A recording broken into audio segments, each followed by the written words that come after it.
how can eternal punishment be just for mistakes made in a finite human life? It's the math problem that just never seems to add up. I mean, you have 70, maybe 80 years on Earth, a cosmic blink of an eye, and yet the traditional claim is that the consequences of that blip last forever. It is a heavy question right out of the gate. And honestly, looking through the listener data, the philosophical inquiries, Yeah. this is the single biggest stumbling block for modern people when it comes to faith. It's the problem of proportionality. Exactly. If the punishment doesn't fit the crime, we usually call that injustice. Right. But when we talk about this specific topic, we are dealing with, well, one of the darkest and the most difficult concepts in all of theology and philosophy, hell. So let's welcome everyone to a new debate on Duo Discourse. Today isn't about scaring anyone. We're not here to preach. Oh, far from it. Our mission today is to strip away the cartoons, the fear-mongering, and look at this strictly through the lens of logic, ethics, and the source material. We want to see if the concept of a good God can logically coexist with the concept of eternal punishment without resorting to shouting. Exactly. We are diving into the philosophy of justice, the linguistics of the ancient world, and some very uncomfortable moral calculus. We should probably start by clearing the deck. Before we argue about the morality of hell, we need to agree on what we're actually talking about. Because when most people hear that word, they have a very specific image in mind. Right. They think of Dante's Inferno, they think of pitchforks, red guys with horns, lava lakes, and, physical torture.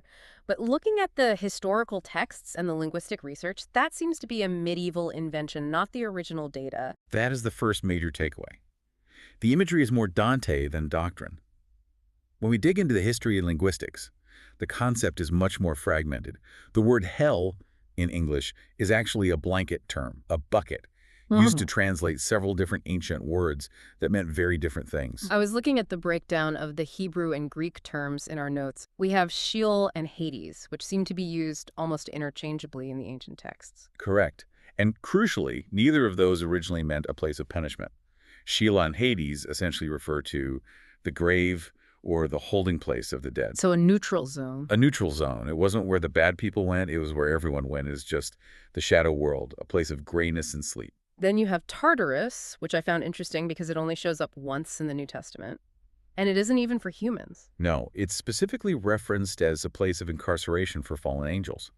It's a cosmic jail cell for a specific type of spiritual rebellion, not a human destiny. But then we get to the big one, Gehenna. This is the one that seems to do the heavy lifting for all the fire imagery in the Western tradition. Gehenna is the most vivid, yes. But here is the context the sources emphasize. It wasn't a mythological underworld, it was a real geographic location. It refers to the Valley of Hinnom, just outside the walls of Jerusalem. And it wasn't exactly a nice neighborhood. Not at all. Historically, it had a horrific reputation. In the ancient era, it was associated with idolatry and specifically child sacrifice to the god Moloch. A place of absolute moral horror. Exactly. Later, to stamp out that practice and desecrate the site, it was turned into a garbage dump, where refuse, and sometimes the bodies of criminals, was burned. So when the texts speak of unquenchable fire, they aren't necessarily describing a magical dungeon created by a deity. They are using a physical metaphor, a burning trash heap, to describe total destruction, a place where things go to be wasted. Precisely. It's imagery of waste, not necessarily torture. So we have a garbage dump, a jail for angels, and a waiting room. Over centuries, these distinct images got smashed together into the singular concept of a torture chamber. But in the actual theological scholarship, there are really three dominant frameworks for what hell implies today. Let's run through those quickly, because I think many listeners assume there is only one religious view. The first is what we call eternal conscious torment, or ECT. Right. That's the traditional view most of us grew up hearing about unending separation and active suffering. Which is the one that causes the moral headaches we started with. It is. But the second view is gaining a lot of traction in modern philosophy, annihilationism or conditional immortality. This is the second death concept. Right. This view argues that the human soul isn't naturally immortal like God is. Immortality is a gift given only to the saved. So the wicked, they don't suffer forever. They are simply destroyed. They cease to exist. Like a candle being blown out. Which feels a lot more proportional to many people. You don't get infinite torture, you just stop. You lose out on life, but you aren't being tormented. And the third view, Universalism. Yeah. This is the belief that punishment in the afterlife is temporary, remedial, and strictly for the purpose of correction. Eventually, everyone is restored. Everyone gets home. It's fascinating to contrast this with the Eastern perspectives we looked at. In Hinduism and Buddhism, you have concepts like Naraka. These are hell, sure, but they aren't permanent parking spots. That's a key distinction. In those Eastern systems, hell is functional. It's an intermediary state where you go to burn off bad karma. Once that debt is paid, you move on. It is cyclical. Right. The Western traditional view is terrifyingly linear. You have one single lifetime to make your choices, and the result is a fixed, eternal state. And that linearity brings us right back to the cold open. I want to really drive home the math problem here because this is the strongest moral objection. Humans are finite. Our time is finite. Our perception is finite. Even our ability to understand the consequences of our actions is limited. How can any crime committed in such a limited context warrant a penalty that never ends? It's the legal principle of proportionality. I mean, in human court, we don't give a life sentence for jaywalking. If the punishment doesn't fit the crime, we don't call it justice, we call it cruelty. Exactly. So how do the philosophers defending the traditional view handle this? Because there are brilliant minds, Aquinas, Anselm, who have argued for the eternal view for centuries. They must have a rebuttal to this math problem. They do, and it is rooted in what's called the status principle. You see this heavily in the medieval era. Their argument is that the severity of a crime isn't determined just by the act itself, but by the status of the person you were offending. Can you walk us through a concrete example of that? Sure. Imagine you were in a bar, and you slap your friend on the back a little too hard. He might get annoyed, maybe buys you a drink later. It's a minor squabble between equals. Now imagine you walk up to a head of state, a king or a president, and you slap them. The physical act is identical. The force of the hand is the same. But the penalty, The penalty is vastly different. One gets you a scolding, the other gets you federal prison, or, in the ancient world, executed for treason. exactly. The argument is that the violation of authority changes the weight of the crime. Now apply that to theology. If God is an infinite being, infinite in dignity, infinite in authority, then a crime against him isn't just a finite mistake. It is an infinite offense. Okay, I understand the structure of that argument, but I have to push back hard. That sounds like celestial feudalism. It implies that justice is based on the ego or the status of the victim rather than the intent of the offender. It feels like a logic of force. It makes God sound like an insecure king who needs to crush anyone who insults him. It is a valid critique, and to modern democratic ears, it sounds incredibly archaic. If you look at it purely as retribution, it looks like vengeance. However, the counterargument to that is that justice isn't just about rules, it's about the ontological order of the universe. If God is the source of all goodness and life, and you strike against him, you are detaching yourself from the only thing that sustains life. It's not just that God is offended, it's that you have severed the lifeline. Which implies the punishment isn't something God does to you, but something you do to yourself. This leads us to the other major defense we saw in the sources, free will. This shift from God punishing you to you choosing it. This is where C.S. Lewis is the heavyweight champion of the argument. He famously suggested that the doors of hell are locked from the inside. It is such a haunting phrase. It changes the dynamic completely. The argument is that hell isn't a torture chamber God builds to inflict pain. It is a situation humans choose. It is definitive self-exclusion. It's the natural result of saying to God, "Thy will be done," regarding your own independence. If you want to be the center of your own universe, God eventually grants your wish. You are left with yourself forever. But here's where the skeptic in me screams objection. Is that really a choice? This is the irrationality thesis we read about. Would anyone truly choose eternal misery if they fully understood what it meant? That is the big question. Think about it. If someone walks into a burning building, we assume they are blind or unwell, or they don't know the fire is there. We don't say, oh, look, they are freely choosing to burn. We assume a lack of information or a lack of sanity. Right. We operate in a finite context of ambiguity and ignorance. Exactly. We don't see the full picture. If I don't really know that God is the source of all joy, am I freely rejecting him, or am I just confused? It feels like entrapment to say, you chose this door, surprise, it's eternal fire, when the sign on the door was written in a language I didn't understand. That knowledge gap is a serious problem for the free will defense. How can a choice be truly free if the consequences aren't fully known? However, there is another perspective that attempts to bridge this, and it comes from Eastern Orthodox theology. It challenges the idea of hell as a separate place altogether. This was the God is fire concept, right? This one really stood out to me as a radical shift in perspective. Yes, in this view, God doesn't create a separate dungeon for the bad people. There is no spatial separation. Everyone, the saved and the damned, encounters the exact same thing in the afterlife. The uncreated presence of God, God's love. So everyone goes to the same place. Everyone experiences the same presence. But the experience is subjective based on their internal state. To those who love God, who have aligned their nature with His, that presence feels like light and warmth and bliss.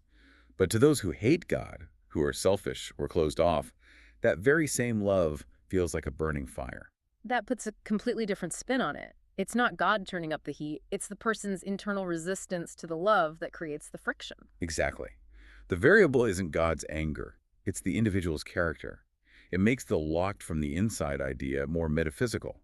You aren't locked in a room, you are locked inside your own resistance to love. You are burning because you are trying to hold on to your ego in the presence of absolute selflessness. That is fascinating, but I want to circle back to the eternity part. Even if I am locked in my own resistance, does it have to be forever? We found some interesting philosophical gymnastics trying to explain away the infinite duration. Gymnastics is one way to put it, but philosophers call it the distinction between potential and actual infinity. Break that down for us because the math gets a bit heady here. Okay, so the argument referencing thinkers like James Anderson is that the punishment is never actually infinite in quantity at any single moment. If you are in hell for 1,000,000 years, you have still only been there for a finite amount of time. Wait, so because there is no end date, you never technically reach the number infinity. Right. It's a potential infinity. It's an ongoing finite duration. The argument is that God never inflicts an infinite punishment all at once. It's just day after day. It allows them to argue that God isn't demanding an infinite amount of suffering, but rather that the creature is existing endlessly in a state of separation. That feels like a distinction without a difference. To the person suffering, endless and infinite feel exactly the same. If I tell you, I'm not going to punch you an infinite number of times, I'm just going to punch you once a day forever, I don't think you're going to thank me for my mathematical nuance. Fair point. It doesn't solve the experiential dread, but there is a second layer to this defense that might hold more weight. The continuing sin theory. The idea is that people in hell don't stop sinning. They continue to reject God, they continue to gnash their teeth, they continue to hold on to their pride. They are not penitent prisoners wanting to get out. They are rebels still fighting the war. So they keep racking up the debt while they are paying it. Precisely. If the rebellion goes on forever, the consequence goes on forever. It solves the proportionality problem by making the crime eternal, not just the punishment. But that circles back to the rationality problem. Wouldn't a rational being eventually stop, unless the punishment itself destroys their ability to be rational? And if the punishment ruins your mind, can you be held responsible for continuing to sin? It seems like a doom loop that a merciful God would step in to stop. Which brings us to the emotional and secular side of this. We can debate math and metaphysics all day, but for most people, this isn't about logic. It's about fear. There is a strong critique in the sources that the doctrine of hell is basically just a tool for social control. The old turn or burn. Right. It's a mechanism for compliance. And if I only act good because I am terrified of a fire, am I actually good? Or am I just maximizing my survival chances? Fear compliance isn't moral virtue, it's just self-preservation. True. Although, historically, many theologians would argue that fear is just the starting point, the beginning of wisdom that eventually matures into love. But you are right. A relationship based entirely on "don't hurt me" is abusive, not loving. And then there is the save dilemma. This is the one that keeps people up at night, and I think it's the most devastating emotional argument against the traditional view. How can a mother be happy in heaven if she knows her child is in hell? This is the paradox of empathy. If you are in paradise, you're supposed to be perfectly happy. But if you have empathy, which is a good thing, a godly thing, you should be grieving for the suffering of others. So look at the options. Either the mother stops caring, which means she loses her humanity, her love, and basically becomes a totally different person. Or she suffers eternally because of her child's pain, which means heaven isn't paradise. It's a lose-lose. It is a brutal dilemma.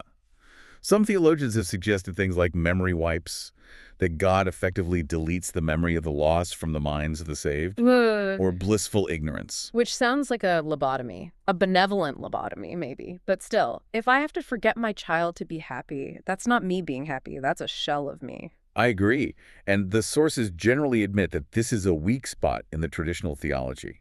It suggests that our relationships here are ultimately disposable, which contradicts the idea that love is eternal. It implies that to enter heaven, you have to become less human, not more. So we are left with this massive unresolved tension. We have the justice versus mercy standoff. It really does come down to that. If God forcibly saves everyone, pulls them kicking and screaming into heaven, he overrides free will. He becomes a benevolent dictator who values safety over liberty. But if he lets people choose hell, he allows an ultimate tragedy. He allows a corner of the universe to be permanently dark. Yes, this is the victory of evil argument. If hell is eternal, it implies a permanent dualism. It means there is a part of creation where evil and suffering are never defeated, just contained. A quarantine zone that never heals. And if God is all-powerful and all-loving, that feels like a failure. Either he can't save them, so he's not omnipotent, or he won't, so he's not omnibenevolent. Or, to play devil's advocate, or perhaps God's advocate, the rightness of the universe requires that truth be acknowledged. If someone insists on rejecting reality, the only place left for them is outside of reality. And maybe the victory isn't that everyone is saved, but that everyone is finally free to be exactly what they chose to be, even if that choice is tragic. That is a heavy thought. Free to be tragic. It implies that our dignity to choose is more important to God than our safety. We really cannot declare a winner here. The texts, the philosophers, the theologians, they leave us with a tension. We are stuck between the dignity of human choice, the right to say no, and the absolute horror of the consequences of that choice. It leaves us asking the fundamental question of justice. Is justice about retribution? Is it about balancing the scales, eye for an eye, forever? Or is it about restoration, fixing what is broken? And perhaps that is the point of the debate. It forces us to examine what we value more, our freedom or our safety. I think we have to end with a provocative thought, something that wasn't explicitly in the debate but lingers from it. I would say this. Perhaps the question isn't just why would God send someone to hell, which involves deeply analyzing the divine psychology. Perhaps the question we should turn inward is, why do we, in our own lives, so often prefer our own misery to the vulnerability of letting go? That's true. We hold grudges, we hold on to pride, we stay in relationships or mindsets that destroy us, our own little hells, because it feels safer than admitting we were wrong. Exactly. We lock the doors from the inside all the time. The theology of hell might just be that human tendency writ large, projected onto eternity. That is a terrifying and humbling place to leave it. Not with certainty, but with discomfort. The best deep dives usually end that way. This has been Duo Discourse.